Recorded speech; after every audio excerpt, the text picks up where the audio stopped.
Hello guys, എന്താണ് എല്ലാവരെയും വിശേഷം? സുഖല്ലേ? പിന്നെ നമുക്കേ ഇന്നൊരു പുഡിങ്ങിൻ്റെ റെസിപ്പി നോക്കിയാലോ? നോമ്പൊക്കെ ആവാറല്ലേ? അതെ, കണ്ണടച്ച് തുറക്കുമ്പോഴേക്കും നോമ്പാവും.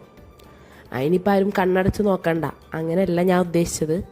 പിന്നെ ഇപ്പം നോമ്പിങ്ങനെ അടുത്തല്ലോ, അതാണ് ഞാൻ ഉദ്ദേശിച്ചത് കേട്ടോ. അപ്പോൾ നമുക്കിന്ന് ഇളനീർ പുഡിങ് നോക്കിയാലോ? നമ്മളെ കരിക്ക്.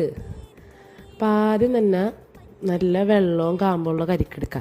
ഞാനിവിടെ കുറച്ച് കൂടുതൽ ക്വാണ്ടിറ്റിയിലായിട്ട് ഉണ്ടാക്കിയേക്കണം, കാരണം നമ്മൾ വീട്ടിലൊരു ഫംഗ്ഷന് വേണ്ടി ഉണ്ടാക്കിയതാണ്. അതുകൊണ്ട് കുറച്ച് കൂടുതൽ കൊണ്ടുപോയിട്ടുണ്ട്. അപ്പോൾ അതിൻ്റെ മെഷർമെൻറ്റാണ് ഞാൻ പറയുന്നത് കേട്ടാ. അപ്പോൾ ഒരു 6 കപ്പ് ഇളനീരിൻ്റെ വെള്ളത്തിലേക്ക് ആവശ്യമായത് 30 ഗ്രാം ചൈന ഗ്രാസ്. അപ്പോൾ 30 ഗ്രാം ചൈന ഗ്രാസ് കുറച്ച് വെള്ളത്തിൽ ഒന്ന് ഒരു 10 മിനിറ്റ് സോക്ക് ചെയ്തിട്ട് അത് നല്ലോണം മെൽറ്റ് ചെയ്തെടുക്കുക.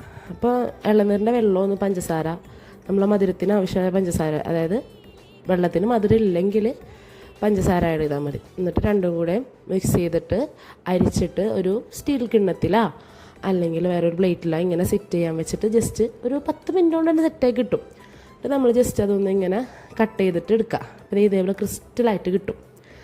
പിന്നെ ബാക്കി ആ ഫ്ലഷും കുറച്ച് പാൽപ്പൊടി, മധുരത്തിന് ആവശ്യമുള്ള കണ്ടൻസ് മിൽക്ക്, കുറച്ച് പാല്, ഇതെല്ലാം കൂടെ ഒന്ന് ബ്ലെൻഡ് ചെയ്തെടുക്കുക. ബ്ലെൻഡ് ചെയ്യാന്ന് പറഞ്ഞാൽ കടിക്കുന്ന രൂപത്തിൽ കിട്ടണം കരിക്കിൻ്റെ പീസൊക്കെ. എന്നിട്ട് ഈ ഒരു ക്രിസ്റ്റലായിട്ട് ഈ ഒരു മിക്സ് ചെയ്തിട്ട് തണുപ്പിച്ച് കഴിച്ച് കഴിഞ്ഞാണ്ടല്ലോ ഉഷാറ് സാധനം. അപ്പോൾ എല്ലാവരും ഒന്ന് ട്രൈ ചെയ്ത് നോക്കാം. അപ്പോൾ ഓക്കെ, ബൈ.